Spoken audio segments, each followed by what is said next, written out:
High Admiral Kizera's tendrils twisted in disbelief as the holographic display filled the Confederation's Supreme Chamber with an ocean of red warning signals.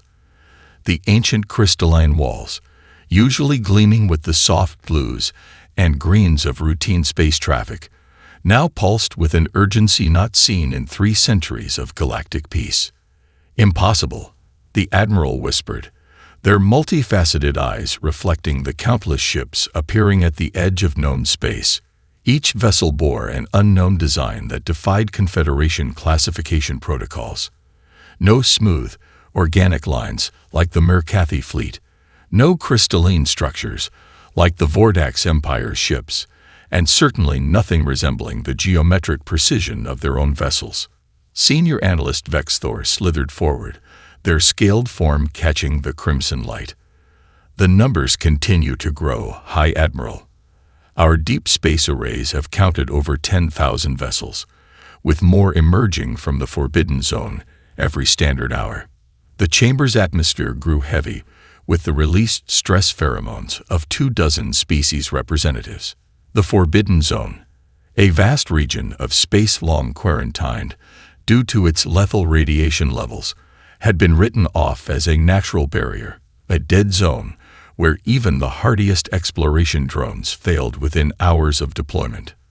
"Show me the origin point," Kizera commanded, their voice steady despite the growing unease in their secondary nervous system.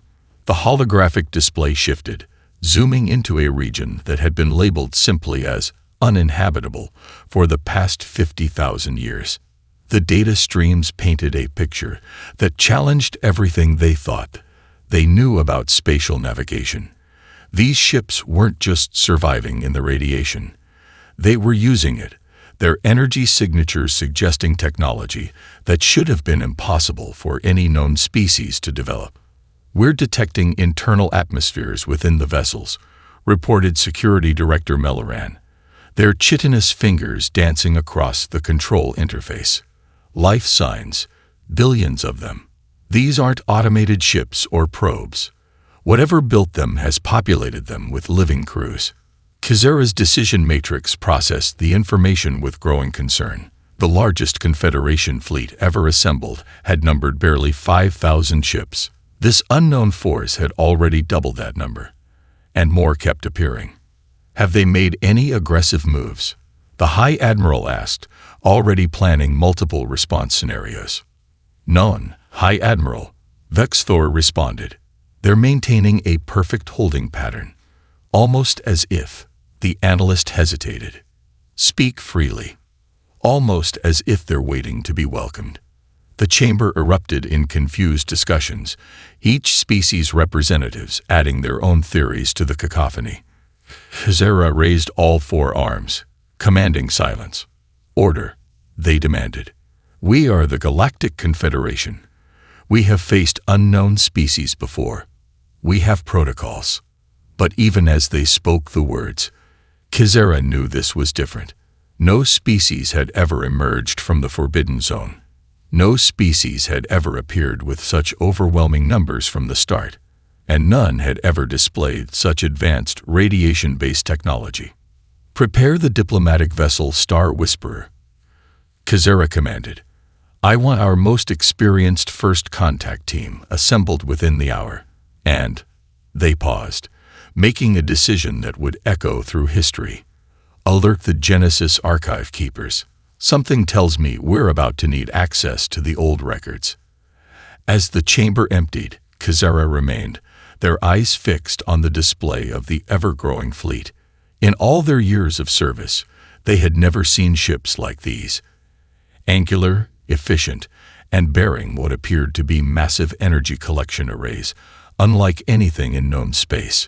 These weren't the vessels of a species that had simply achieved spaceflight. These were the ships of a civilization that had mastered their environment, no matter how hostile. The High Admiral's final thought before leaving the chamber would prove prophetic. "We're not meeting a new species today. We're meeting our successors." The Star Whisperer glided through space like a luminescent creature from the depths of an alien ocean, its biomechanical hull designed to project peace and harmony to any species capable of visual recognition. Ambassador Zilva stood at the observation deck, their crystalline form refracting the light of distant stars as they watched the massive unknown fleet draw nearer. Distance to contact point. 10 million standard units, announced the ship's neural interface, its tone carefully modulated to maintain calm among the diverse diplomatic team. Fleet Admiral James Morrison's image appeared without warning on every display surface of the Star Whisperer, causing several junior diplomats to emit startled pheromones. The transmission quality was perfect, too perfect for a first contact situation, and more surprisingly, he spoke in flawless Galactic common. "Greetings, representatives of the Galactic Confederation," Morrison said, a slight smile playing across his features. "Permission to establish a direct communication link." Ambassador Zilva's crystal matrix vibrated with shock. Not only had these unknown beings decoded their communication protocols, but they had also mastered the complex language that took most species decades to learn. "Permission granted," Zilva responded, their harmonics carefully controlled. "I am Ambassador Zilva of the crystalline worlds." "Yes," Morrison completed the thought. "Your species' contribution to galactic architecture is legendary. The data crystals we discovered in the ruins on Mars were instrumental in understanding your language." The diplomatic team exchanged glances. Mars. Ruins? The implications sent ripples of concern through the ambassador's crystal matrix. Morrison continued, taking a drink from what the ship's sensors identified as a container of water so heavily irradiated it should have been lethal. "I understand our arrival has caused some concern. When you're ready, I'd be honored to host your team aboard the Northern Light for a proper introduction to humanity." "Your vessel's radiation levels," one of the medical officers started, "are perfectly safe for us," Morrison finished. "But you're right. We've prepared a shielded reception area for your comfort. We've had some practice with this. Not all Earth species were as adapted to radiation as we became." The medical officer's tentacles curled in surprise. "You share your world with non-radiation resistant life." "We protect them," Morrison said simply, though the pride in his voice was unmistakable. "It's something of a human specialty, adapting while helping others adapt." Ambassador Zilva made a decision. "We would be honored to accept your invitation, Fleet Admiral Morrison." The docking process revealed another surprise. The human ship's airlock systems were already perfectly calibrated for each species in the diplomatic team, including atmospheric composition and pressure requirements that should have been unknown to them. As they entered the reception area, they found themselves in a space that could have been lifted from the Confederation's most prestigious gathering halls. Save for the subtle hum of radiation shielding and the view through the viewport of the massive human fleet beyond. Morrison greeted them in person.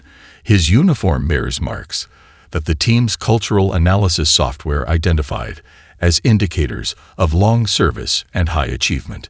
"Welcome aboard the Northern Light," he said, gesturing to seats designed for each of their species' unique physiologies. "I hope you'll forgive our rather dramatic arrival, but time wasn't on our side." "You've been watching us," Zilva stated, their crystal form shifting to a truth-seeking configuration. "Just as you once watched us, though you probably thought we didn't survive your Genesis project," Morrison replied, his words sending a shock through the diplomatic team. "We found the observation posts, Ambassador. We've had decades to study them, to learn about the Confederation. We had to be sure you were still the civilization that once seeded our world, still guided by the principles of peace and cooperation we found in your records." "And what did you conclude?" Zilva asked, aware that this answer could shape the future of galactic society. Morrison's expression softened. "We concluded that we need each other, Ambassador, because what forced us to build this fleet, to leave our home, it's coming for everyone. And humanity's greatest strength isn't our technology, or even our adaptation to radiation. He paused, his eyes meeting each member of the diplomatic team. It's our determination to ensure that no species faces extinction alone. Dr. Michael Anderson's footsteps echoed through the crystalline corridors of the Genesis archives, each step sending ripples of light through the ancient structure's living walls. The Confederation's most guarded repository of knowledge had never before admitted a human, but times had changed. The massive fleet hanging in space had demanded it. The records you seek are in the restricted section, Archive Keeper Senri announced, their bioluminescent form casting dancing shadows as they moved. Though I must warn you, the data is fragmentary. Much was lost during the Great Migration. Anderson nodded, his radiation-hardened tablet computer already interfacing with the archive's crystal matrix. The device had been modified to handle the archive's unique data structure, another example of human ingenuity that had left the Confederation scientists quietly impressed. How far back do these records go? Anderson asked, his eyes reflecting the cascade of ancient symbols flowing through the air around them. To the beginning, Senri responded, their light dimming slightly. To when the Cedars first began their work. The human scientist's fingers danced across his tablet, the motion practiced and precise despite the heavy radiation shielding suit he wore for the archive keeper's protection. Show me Earth's classification files. The archive responded, crystal walls humming as data streams coalesced into a three-dimensional star chart. A small, unremarkable star system highlighted itself, one that the Confederation had long ago marked as a failed experiment, Project Log 47,291. An ancient voice echoed through the chamber. Solar System designated High Radiation Zone 1138, selected for life seeding despite Council objections. Principal Researcher Zarek commanding. Anderson leaned forward, his expression intent. Play full log. The holographic display shifted, showing a star system that both present-day scientists recognized as Earth's solar system, though the record was from long before humans had evolved. Initial seeding successful, the ancient voice continued. Basic life forms showing remarkable adaptation to radiation levels. However, Council has ordered project termination due to concerns over potential mutations. Final note. Something in this system's radiation field is affecting genetic stability in ways we don't understand. All observation posts to be abandoned. Zone marked as forbidden. Zenri's bioluminescence pulsed with surprise as Anderson started laughing. You find this amusing, don't you see? The human scientist asked, his eyes bright. They were right to be concerned, but for the wrong reasons. The radiation didn't just cause mutations. It became a driving force in our evolution. Every generation that survived grew more adapted, more resistant. His fingers moved again, pulling up contemporary scans of human DNA. Look at this pattern here. He pointed to a specific sequence. Your ancestors thought this was a fatal flaw, but it's actually a radiation processing mechanism. We don't just survive radiation. We use it. Our cells have evolved to convert it into energy. The archive keeper's form rippled with disbelief. Impossible. No species could. But we did, Anderson interrupted gently. And not just us. Earth's life forms evolved together, creating a complex ecosystem of radiation processing organisms. The very thing your ancestors feared became our greatest strength. He turned to another display, this one showing the current human fleet. These ships, they're powered by the same principle. We don't fight against radiation. We embrace it, channel it, use it to fuel our technology. What you saw as a dead zone, we saw as an endless source of energy. Zenri moved closer to the displays, their scientific curiosity overcoming their initial shock. But the observation posts, you said you found them. Anderson's expression grew more serious. We did. And what we found there led us to understand something crucial about both our past and our future. He pulled up one final file, this one showing a star chart that made the archive keeper's light dim almost to darkness. The radiation that shaped us wasn't natural, Anderson said softly. It was the echo of something ancient, something vast. Your ancestors didn't just find Earth by chance. They were running from something, and they seeded worlds as they fled. We were never a failed experiment, Keeper Xenri. We were a last resort. The Confederation's Grand Council chamber had never been so crowded. Representatives from every member species pressed together, their diverse forms creating a living tapestry of colors, textures, and bioluminescent patterns. At the center of it all stood Admiral Elizabeth Walker, her radiation-scared ceremonial armor, a sharp contrast to the ornate robes of the assembled aliens. "Our sun is dying," she announced without preamble, her voice carrying the weight of a species' survival. The holographic display behind her showed Earth's star, once yellow and stable, now pulsing with ominous dark patterns. But this is no natural death. The chamber erupted in murmurs, each species adding their own tones of concern to the cacophony. High Admiral Xara raised all four arms for silence. "Explain," they commanded, their multifaceted eyes fixed on the human admiral. Walker nodded to Dr. Anderson, who stepped forward with his data tablet. The device projected a complex series of energy patterns into the air. 20 years ago, we detected an anomaly. What we initially thought was a dark matter storm moving through our system. But when we analyzed the pattern, he paused, looking around the chamber. It matched exactly with records we found in your abandoned observation posts. The display shifted, showing two identical wave patterns separated by 50,000 years. The silence in the chamber grew deeper. "The same force that your ancestors fled," Walker continued. "The one that led them to seed worlds as they retreated across the galaxy. It's returning. Our sun isn't just dying. It's being consumed." Ambassador Zilva's crystalline form vibrated with concern. "But your fleet, the scale of it, is the result of 20 years of unified purpose," Walker said, her pride evident. "When we realized what was coming, every nation, every resource, every mind on Earth turned to one goal: survival. We had to build enough ships to transport not just our people, but our entire biosphere. Earth's radiation-adapted life forms are unique in the galaxy.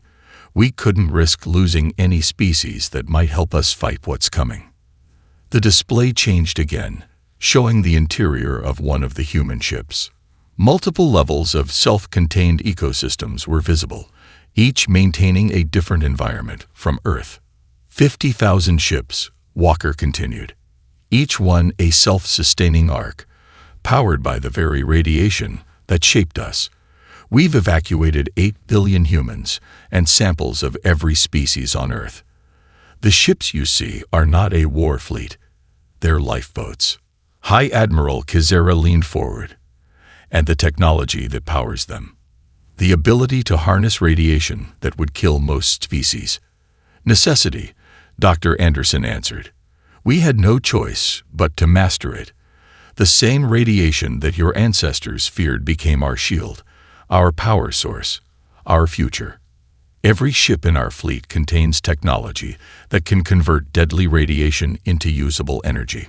A Vordax representative's wing membranes fluttered in agitation. "Why come here? Why not simply find an uninhabited system?" Walker's expression hardened. "Because what's coming won't stop with our sun. The pattern is clear. It's moving through the galaxy, system by system. We're not just running from it.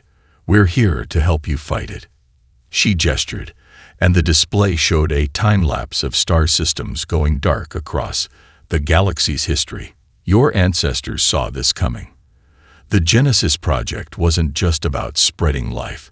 It was about creating species that might survive what they couldn't stop. We're the result of that plan, even if they never knew it would work. The chamber erupted again, But this time, Kazura did not call for silence. They studied the human admiral, their ancient species decision matrix processing the implications. You said fight it. They finally spoke. Not run from it. Walker smiled, but there was steel in the expression. That's right. Humanity doesn't just survive radiation. We've learned to weaponize it. And thanks to the records we found in those observation posts, we know more about this threat than your ancestors ever did. She straightened, her armor catching the light. We're not here to ask for sanctuary. We're here to offer an alliance, because the darkness that's coming, it's about to learn that the species it created to die has instead evolved to hunt it. Commander Thomas Reynolds stood before the Confederation's inner council, his radiation-scared battle armor creating a sharp contrast against the pristine crystal chamber. The scars on his armor weren't just from combat. They were records of every major solar storm he'd ridden out to save stranded ships during the evacuation. Your proposal is impossible, Counselor Vexna stated, their serpentine form coiling tighter in agitation. No species has ever been granted an entire star cluster. The precedent alone would. Precedent? Reynolds' voice cut through the chamber like a blade. Show me the precedent for 50,000 ships, carrying an entire planet's biosphere. Show me the precedent for a species that can turn your dead zones into thriving colonies. The council chamber's living walls pulsed, with the tension in the room. High Admiral Kazara watched the exchange with all four eyes, their decision matrix processing the implications of every word. The laws are clear, another counselor, a crystalline being named Zythor, chimed in. New species must be integrated gradually. We could settle your people across 100 worlds. We stay together, Reynolds said, his voice quieter now, but no less intense. He touched a control on his armor, and the chamber's holographic display came to life. This is the Somerset colony ship, 20,000 souls, plus a complete template of Earth's temperate ecosystem. The image change. The Lagos Singapore Collective. 15,000 families, with sealed habitats containing every species from Earth's equatorial regions. Another change. The Nova Scotia, carrying our polar wildlife, and the scientists who've spent generations studying them. Each image showed not just a ship, but a complete world in miniature, each one a perfect integration of human and Earth life adapted to extreme radiation. We're not just refugees, Reynolds continued, his eyes meeting those of each council member. We're caretakers. Every ship in our fleet is a self-contained arc of life that evolved together. Splitting us up doesn't just weaken us. It risks the survival of thousands of species that could help us all face what's coming. High Admiral Kazera leaned forward. And if we refuse, if the Council denies your request? The chamber grew still. Reynolds straightened, his scared armor gleaming under the crystal lights. Then we'll find our own way. The same way we found our way off a world you marked as uninhabitable. The same way we built a fleet that dwarfs anything in known space. The same way we learned to turn death into power. He paused, looking around the chamber. But ask yourselves this. When the darkness that consumed our sun reaches your worlds, and it will, would you rather have humanity united and strong as your allies, or scattered and weakened by your loss? The display changed one final time, showing a map of the star cluster humanity had requested. These systems are dead zones to you, radiation-soaked, uninhabitable. To us, they're perfect. We can turn them into a shield for the Confederation, a base from which to fight what's coming. A murmur ran through the council. Kazera's upper eyes narrowed while their lower ones studied the map. You speak of fighting an enemy that drove our ancestors to flee across the galaxy. We do. Reynolds' voice carried the weight of every human who had survived the evacuation. Because unlike your ancestors, we don't just survive radiation. We thrive on it. The varied force that this enemy uses to destroy worlds. We've made it our greatest strength." He stepped forward, his armor's radiation warning signals causing several council members to shift uncomfortably. "You have a choice to make. Either work with us as equals, let us build something that could save us all, or," he let the words hang in the air, "or," Kazara asked, though their decision matrix had already calculated the most likely response. "Or watch us do it anyway," Reynolds said simply. "Because while we'd rather have you as allies, we've learned the hard way that survival sometimes means breaking the rules. We're here out of respect for the civilization that once seeded our world. But make no mistake, we will not let our people be divided. Not now.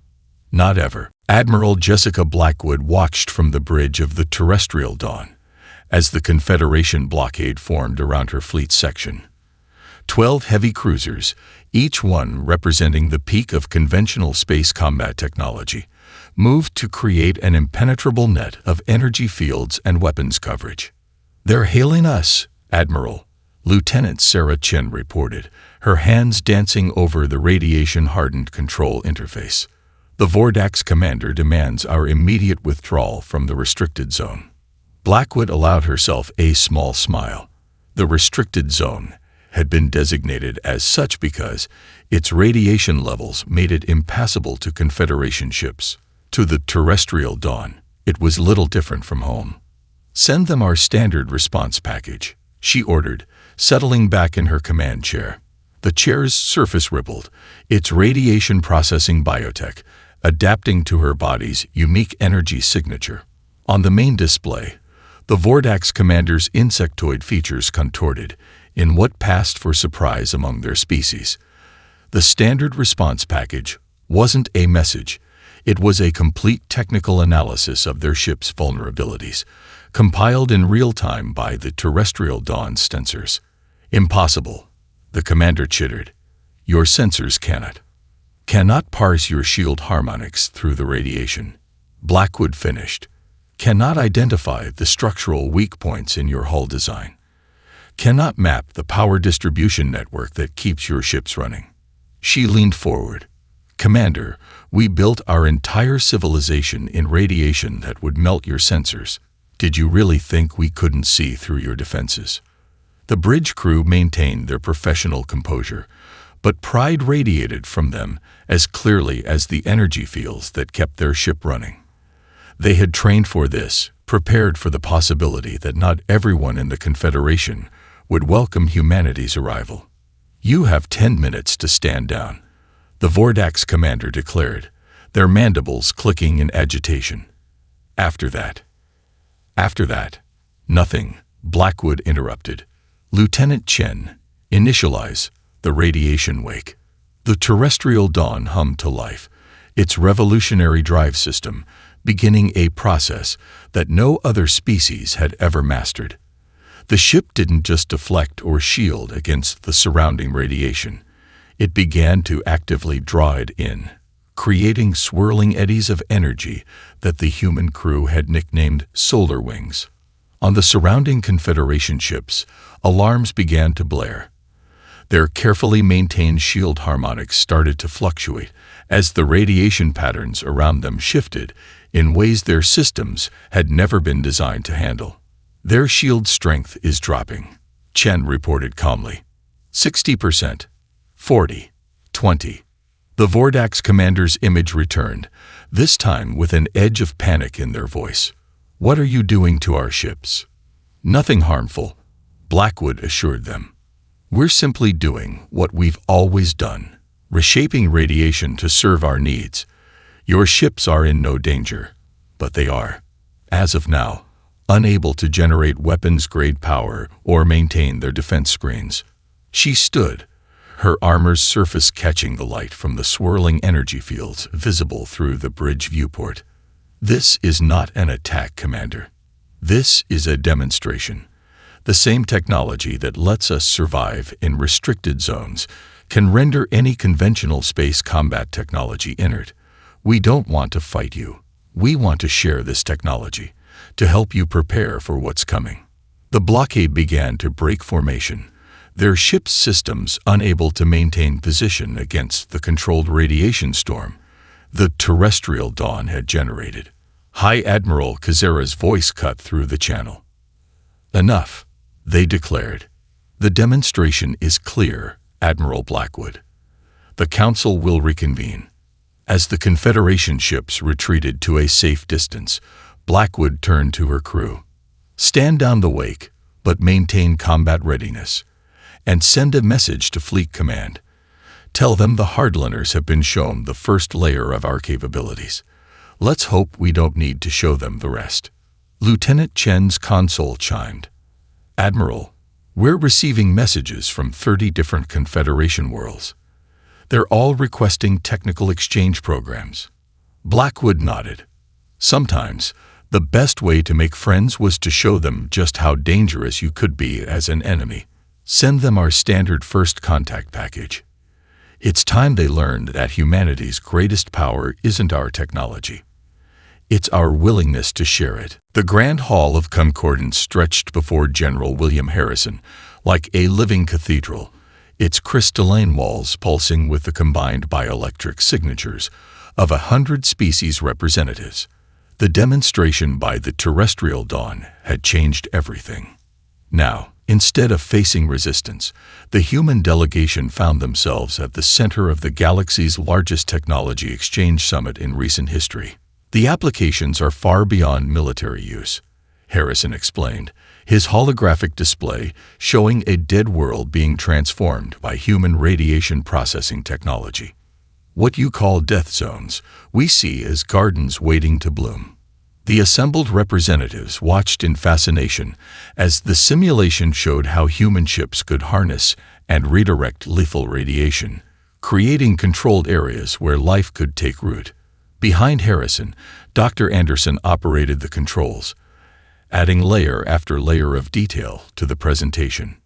Each of these systems, Harrison continued, highlighting the star cluster humanity had originally requested, could become a shield wall against what's coming. Not just military bases, but thriving colonies, places where we can perfect the integration of our technology with yours. High Admiral Kazera moved forward, their multiple eyes fixed on the display. The energy requirements for such transformation would be already solved. Dr. Anderson interjected, bringing up a new diagram. "That's the beauty of our approach. We don't fight against the radiation. We let it do the work for us. Every death zone in your territory is actually an untapped power source." The display shifted to show the interior of a human radiation processing plant. "This is how we powered our evacuation fleet. The same principles can be applied on a planetary scale. Within 5 years, we could transform your most dangerous restricted zones into energy production centers." Ambassador Zilva's crystalline form vibrated with excitement. "And the biological applications. The way your species processes radiation at the cellular level." Harrison nodded to a junior officer who activated a secure data stream. "We're prepared to share our complete medical database. Our evolution in a high-radiation environment didn't just make us resistant. It gave us unique insights into cellular repair and energy processing. Treatments that could revolutionize medicine throughout the Confederation." The chamber erupted in excited discussions, each species' representatives already calculating the implications for their worlds. Harrison let the conversation flow, knowing that sometimes the best negotiations happened when you stepped back and let people see the possibilities for themselves. "There is still the matter of precedent," one of the elder counselors noted, their ancient form hovering near the ceiling. "No single species has ever been granted such authority over a strategic region." "Then perhaps," Harrison suggested, "it's time to create a new framework. Not a grant of territory, but a collaborative zone. A place where humanity's experience with radiation technologies can be combined with the Confederation's broader scientific knowledge." He gestured, and the display expanded to show a network of connected systems, We're not looking to build an empire. We're looking to build a laboratory. A place where we can work together to prepare for the threat that drove us from Earth. Every species that wants to participate would be welcome. Kizera's decision matrix processed the proposal, their colors shifting as they considered the implications. You would share everything. All your radiation processing technology. With appropriate safeguards, yes. Harrison's voice carried the weight of authority. But more than that, we want to learn from you.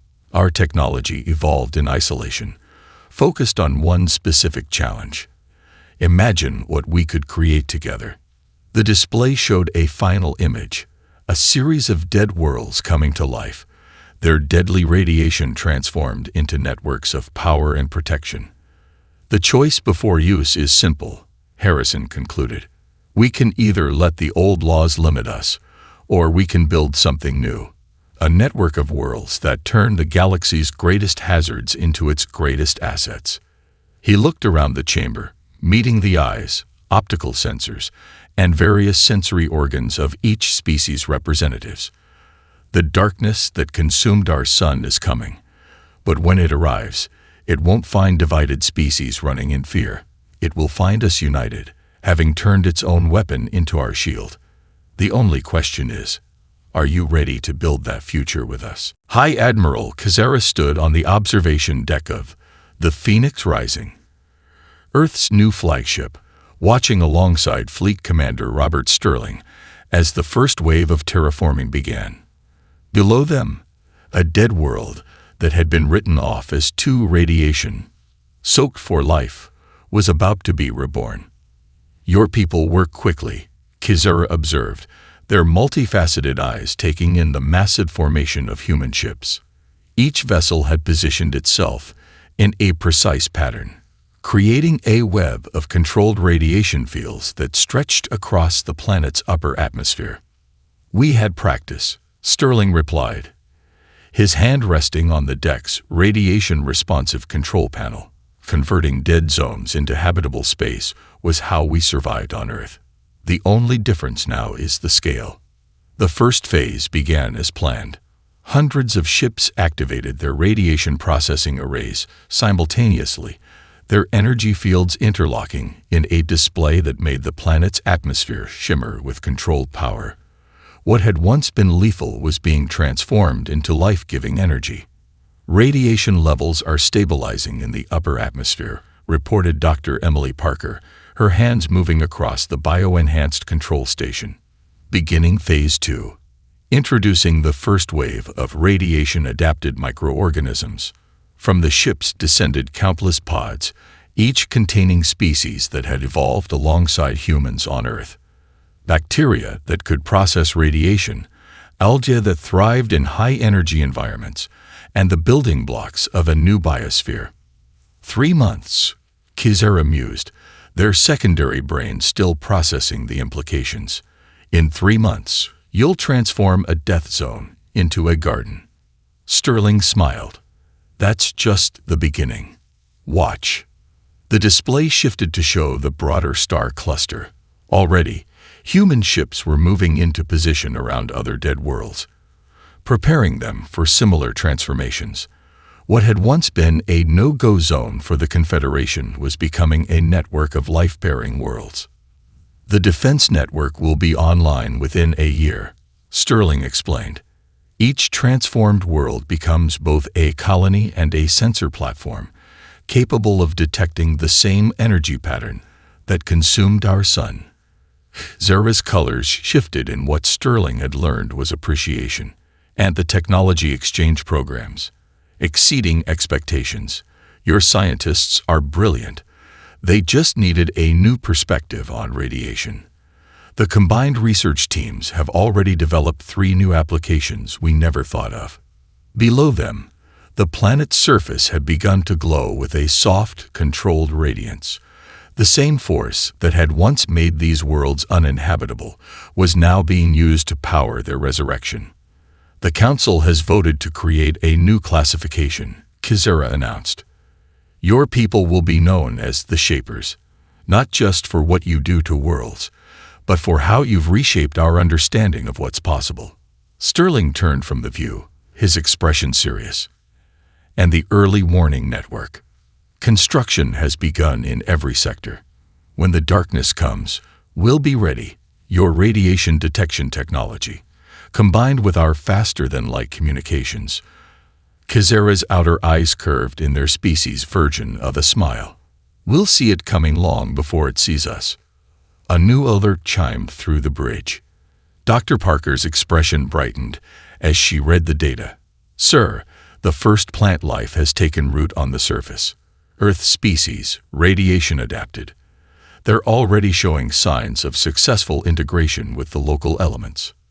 Sterling and Kazera watched as the first green patches appeared on the world below, visible even from orbit. Life, taking hold in a place where the Confederation had long ago decided nothing could survive. "You know," Sterling said thoughtfully, "when we first detected the darkness coming for our sun, we thought it was the end. Instead, it pushed us to achieve things we never thought possible." Kazera's tendrils moved in agreement. Sometimes the greatest threats lead to the greatest advancements. As more ships arrived from both human and Confederation fleets, each bringing new resources and technologies to the transformation effort, Sterling reflected on the journey that had brought them here. The day their ships had darkened, the galaxy's skies had not been an ending, but a beginning. "Ready the next phase," he ordered, and both human and alien crew members moved as one. "We have a galaxy to wake up."